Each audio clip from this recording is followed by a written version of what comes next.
I have never seen a more sublime demonstration of the totalitarian mind. A mind which might be likened unto a system of gears whose teeth have been filed off at random. Such a snaggle-toothed thought machine, driven by a standard or even a substandard libido, whirls with the jerky, noisy, gaudy pointlessness of a cuckoo clock in hell. The boss G-Man concluded wrongly that there were no teeth on the gears in the mind of Jones. "You're completely crazy," he said. Jones wasn't completely crazy.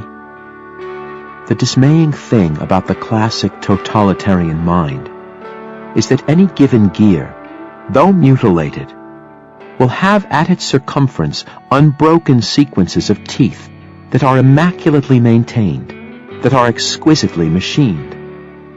Hence the cuckoo clock in hell, keeping perfect time for 8 minutes and 33 seconds, jumping ahead 14 minutes, keeping perfect time for 6 seconds, jumping ahead 2 seconds, keeping perfect time for 2 hours and 1 second, then jumping ahead a year.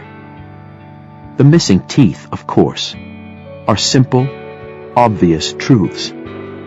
Truths available and comprehensible even to 10-year-olds in most cases.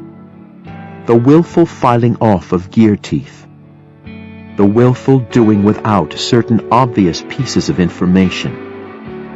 That was how a household as contradictory as one composed of Jones, Father Keeley, Vize-Bundesführer Kraptauer, and the Black Führer could exist in relative harmony. That was how my father-in-law could contain in one mind an indifference towards slave women and love for a blue vase. That was how Rudolf Höss, commandant of Auschwitz, could alternate over the loudspeakers of Auschwitz great music and calls for corpse carriers. That was how Nazi Germany could sense no important differences between civilization and hydrophobia. That is the closest I can come to explaining the legions, the nations of lunatics I've seen in my time. And for me to attempt such a mechanical explanation is perhaps a reflection of the father whose son I was. When I pause to think about it, which is rarely, I am, after all, the son of an engineer. Since there is no one else to praise me, I will praise myself. Will say that I have never tampered with a single tooth in my thought machine, such as it is. There are teeth missing, God knows. Some I was born without, teeth that will never grow. And other teeth have been stripped by the clutchless shifts of history. But never have I willfully destroyed a tooth on a gear of my thinking machine. Never have I said to myself, "This fact I can do without." "There are plenty of good reasons for fighting," I said, "but no good reason ever to hate without reservation, to imagine that God Almighty Himself hates with you too. Where's evil? It's that large part of every man that wants to hate without limit, that wants to hate with God on its side. It's that part of every man that finds all kinds of ugliness so attractive.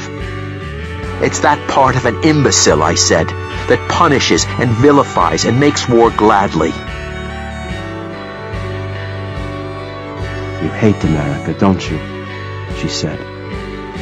"That would be as silly as loving it," I said. "It's impossible for me to get emotional about it, because real estate doesn't interest me. It's no doubt a great flaw in my personality, but I can't think in terms of boundaries. Those imaginary lines are as unreal to me as elves and pixies. I can't believe that they mark the end or the beginning of anything of real concern to a human soul. Virtues and vices, pleasures and pains cross boundaries at will." "You've changed so," she said. "People should be changed by world wars," I said. "Else what are world wars for?"